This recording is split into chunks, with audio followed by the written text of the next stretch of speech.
with this, I want to pass the word on to my dear friend, Hunter Lovins, who is the co-author of Natural Capitalism and 15 other books about the regenerative economy, and also my long-standing partner in advising the UN and developing the US first MBA in sustainable management and many other good things. So Hunter, please. Walter, thank you so much. It is an honor to be here with you all. I'm pleased to talk about a different way of farming. The folks earlier said we need to make farms and the food system safer and healthier.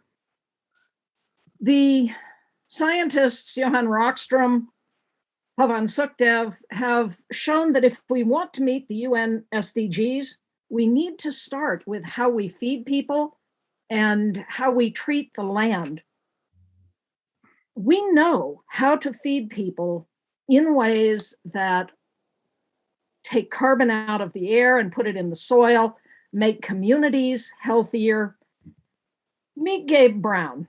Gabe is a North Dakota corn, soybean commodity farmer who was going broke. And because he was going broke, he said, I'll try anything. He switched from commodity farming to, first of all, no-till. He stopped breaking the soil. Then planting diverse cover crops that have deep roots that take carbon and water deep into the soil. Then introducing cows. We said we need to eat less meat. No, we need to eat meat grown in the right way. It's not the cow, it's the how. What Gabe does is use his cows to eat down the cover crops, fertilize the soil, trample the biomass into the soil, which then enables him to produce much greater crops and turn the soil from the gray to dark brown. That brown is carbon. That carbon is the basis of his profitability, also water holding capacity. It also feeds the mycorrhizal fungi, which give healthy soil. When we farm conventionally with poisons, with tillage, we destroy the mycorrhizal fungi. The biomass below ground is as important as the biomass above ground. Trees are great. I've planted thousands of trees. What really matters is the health of the soil. From that springs everything else.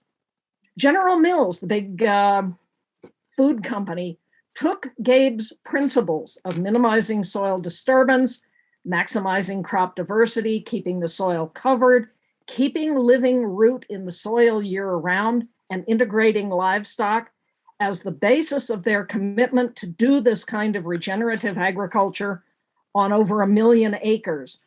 This is now happening in Brazil on 40,000 hectares. It's happening around the world on 14 million hectares. And here's what Gabe achieved. He went from a little under 2% soil organic matter to over 11% soil organic matter. Every 1% soil organic matter is 5 to 10 tons of carbon and 20,000 gallons of water holding capacity. This is General Mills's commitment. Let's go half a world away to India, where Vijay Kumar took Gabe's 5 principles, added 4 more, and is doing what's called community managed natural farming. Vijay has shown the Indian farmers how to move from planting once a year to planting 3 times a year, because with the increased soil carbon, the increased water holding capacity, they can now have crops in the ground year round. They have gone from making about $600 a year to now $1,500 a year because they're more productive. The community is healthier because they have greater food diversity and because there are no poisons. Vijay is doing this in the part of India where there were the greatest farmer suicides. We know how to feed the world's people. Africa, Million Belay, is doing this around Africa. He calls it agroecology, and he's showing how his approach is beating the Gates Foundation funded Green Revolution 2 with increased machines, chemicals, proprietary seeds. Agroecology is this integrated approach. And this is what UN FAO is now calling for. As part of the upcoming World Food Summit, we have commitment by a number of companies to pull together a coalition around agroecology and regenerative agriculture to make this kind of practice much more widely spread. UNCTAD said back in 2013 that modern agriculture hasn't ended hunger and it never can. What can is agroecology. Agroecology is based on soil carbon. It's the key to increasing nutrient density, which is part of the answer to making people healthier so we can withstand the pandemics. It's the key to dealing with climate change, both taking the excess carbon out of the air and increasing the ability of the soil to hold the moisture that falls. It's also the key to profitability and indeed viability.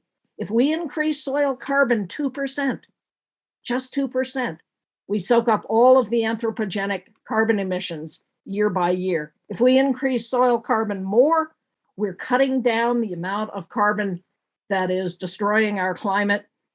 We know how to roll climate change backward at a profit, and we're doing it.